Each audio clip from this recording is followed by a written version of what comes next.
Welcome to fact files. 15,000 foot کی بلندی پر 33 لوگوں نے 70 دن تک زندگی کی جنگ کیسے لڑی۔ اینڈیز کی ان پہاڑیوں پہ درجہ حرارت ہے -30 ڈگری سیلسیس۔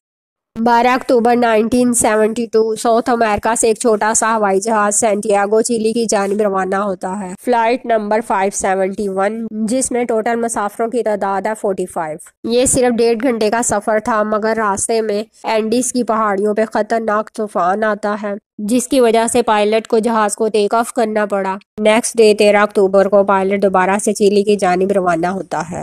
بادلوں کے بیچ میں ہوائی جہاز اینڈیز کی پہاڑیوں سے ٹکرا کر کریش ہو جاتا ہے۔ جہاز کا صرف درمیانی حصہ باقی بچتا ہے۔ یہ ٹوٹا ہوا جہاز 350 میل فی گھنٹہ کی سپیڈ سے ایک گلیشیئر سے جا کر ٹکراتا ہے۔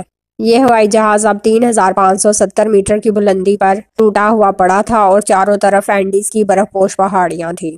جہاز کے دونوں پائلٹ مر چکے تھے۔ 45 میں سے صرف 33 لوگ زندہ بچے تھے۔ اس جہاز میں بیٹھے تھے رگبی ٹیم کے 46 ممبرز۔ ان کے ساتھ ان کے کچھ ریلیٹیوز بھی سفر کر رہے تھے۔ اس کریش کے فوراً بعد چیلی ریسکیو سروس اپنے 4 ہیلی کاپٹر سروائیولز کو سرچ کرنے کے لیے بھیجتی ہے۔ ریسکیو ایئر کرافٹ 24 گھنٹے تک سرچ آپریشن کرتے ہیں، مگر پرابلم یہ تھی کہ جو ہوائی جہاز تباہ ہوا تھا اس کا کلر وائٹ تھا اور جس جگہ پہ یہ کریش ہوا تھا وہاں چاروں طرف برف ہی برف تھی۔ پہاڑوں کے اوپر -30 سیلسیس ٹیمپریچر تھا۔ برفیلے اور شدید موسم کی وجہ سے پہلی رات جو 5 مسافر شدید زخمی تھے وہ سروائیو نہ کر سکے۔ ان 5 کی ڈیتھ ہو گئی۔ 14 اکتوبر کو 11 مزید ہیلی کاپٹر بھیجے گئے، مگر وہ بھی ناکام رہے۔ سروائیول ڈیسائیڈ کرتے ہیں کہ پلین کی چھت پہ لپسٹک کی مدد سے بڑا SOS لکھنے کی کوشش کرتے ہیں۔ ورڈ کمپلیٹ نہیں ہوتے اور لپسٹک کم رہ جاتی ہے۔ پھر یہ سوٹ کیسز کی مدد سے کراس کا نشان بناتے ہیں تاکہ ریسکیو ایئر کرافٹ ان نشانات کو دیکھ کر ان کی مدد کر سکے۔ سارا دن یہ سروائیولز مدد کے لیے پکارتے رہتے ہیں، مگر کسی بھی جہاز کی نظر ان کے اوپر نہیں پڑتی۔ یہ سروائیولز جو درمیان والا حصہ جہاز کا بچا تھا اسے رات کو سونے کے لیے تیار کرتے ہیں۔ ٹوٹے ہوئے جہاز کی سیٹوں کو پھاڑ کر لیدر اور ریکسین کی مدد سے آدھے جہاز کو بند کر دیا جاتا ہے تاکہ سرد ہوا اندر داخل نہ ہو سکے۔ 21 اکتوبر کو سرچ آپریشن آفیشلی بند کر دیا جاتا ہے کیونکہ 8 دن گزرنے کے بعد بہت کم چانسز تھے کہ کوئی پیسنجر زندہ بچا ہوگا۔ اس دوران میں ان مسافروں کو ایک ریڈیو ٹرانسسٹر ملتا ہے۔ رائے نام کا ایک رگبی پلیئر کسی نہ کسی طرح ریڈیو سٹارٹ کرنے میں کامیاب ہو جاتا ہے۔ ریڈیو آن کرنے کے بعد ان کو پتہ چلتا ہے کہ سرچ آپریشن بند کر دیا گیا ہے۔ 11 دن گزرنے کے بعد ان کو کھانے کی شدید کمی محسوس ہونے لگی۔ ان کے پاس جو خوراک تھی اس میں شامل تھے 3 چھوٹے جیم کے ڈبے، 8 چاکلیٹ بار اور ایک پینٹ باکس اور کچھ کھجوریں تھیں اور کچھ وائن کی بوتلیں تھیں۔ سروائیولز نے ڈیسائیڈ کیا کہ وہ بہت تھوڑا تھوڑا کھانا کھائیں گے۔ پراڈو نے تو ایک مونگ پھلی کے دانے کو 3 دن تک کھایا۔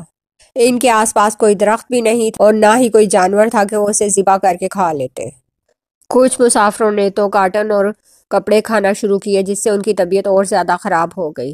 آخر کار جب کچھ کھانے کو نہ بچا تو مجبور ہو کر انہوں نے ایک بہت ہی مشکل فیصلہ کیا۔ وہ فیصلہ سن کر آپ کے رونگٹے کھڑے ہو جائیں گے۔ آخر کار جب کچھ کھانے کو نہ بچا تو مجبور ہو کر انہوں نے ایک بہت ہی مشکل فیصلہ کیا۔ وہ فیصلہ سن کر آپ کے رونگٹے کھڑے ہو جائیں گے۔ انہوں نے اپنے مرے ہوئے ساتھیوں کے گوشت کو کھانا شروع کیا۔ 29 اکتوبر کو برف کا شدید طوفان آتا ہے اور پورا جہاز کئی فٹ برف کے نیچے دب جاتا ہے۔ آکسیجن کی شدید کمی کی وجہ سے اور سفوکیشن کی وجہ سے 8 مزید لوگوں کی ڈیتھ ہو جاتی ہے۔ اگلے دن 5 مزید لوگ زندگی کی بازی ہار جاتے ہیں، باقی بچتے ہیں 16 لوگ۔ ان سروائیولز کو 60 دن ہو چکے تھے اینڈیز کی پہاڑیوں پہ سروائیو کرتے ہوئے۔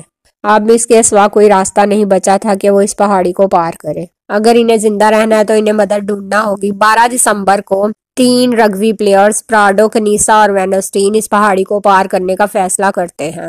ویسٹ میں موجود اس ورٹیکل چوٹی پہ پہنچنے کا فیصلہ کیا۔ ان تینوں کے پاس کوئی بھی پراپر اکوپمنٹ نہیں تھا، نہ ہی انہوں نے ہائیکنگ کے لیے کوئی ٹریننگ لی ہوئی تھی۔ پورے 3 دن تک یہ تینوں ہائیکنگ کرتے رہے۔ بغیر کسی پراپر اکوپمنٹ کے پہاڑی کی چوٹی پہ چڑھنا بہت ہی دشوار تھا۔ 3 دن کے بعد یہ پہاڑی کی چوٹی پہ پہنچے تو ان کو یہ دیکھ کر سخت مایوسی ہوئی کہ ان کے چاروں طرف برف سے گھرے ہوئے پہاڑ تھے۔ آبادی یا کسی گاؤں کا دور دور تک نام و نشان نہیں تھا۔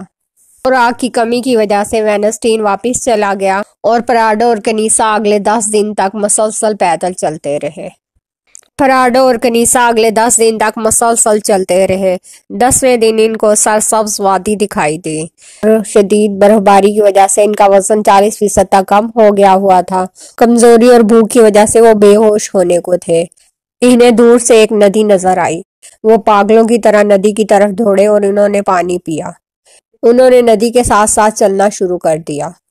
20 دسمبر کو یہ ندی کے ساتھ ساتھ چلتے ہوئے کافی آگے نکل آتے ہیں اور آخر ایک آدمی انہیں ندی کے اس پار دکھائی دیتا ہے۔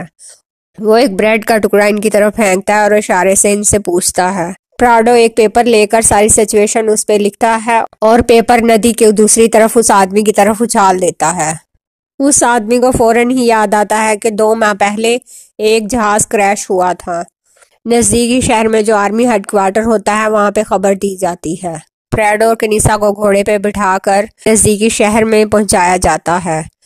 آخرکار 22 دسمبر 1972 کو پورے 70 دن کے بعد چیلی ایئر فورس کے 2 ہیلی کاپٹرز ان سروائیورز کے پاس پہنچتے ہیں۔ پراڈو اور کنیسا نے اپنی امید کے بل پر 61 کلومیٹر کا سفر پیدل طے کیا تھا۔ یہ انسیڈنٹ ایک زندہ مثال ہے امید اور ہمت کی۔ انسان کو امید کا دامن کبھی بھی ہاتھ سے نہیں چھوڑنا چاہیے۔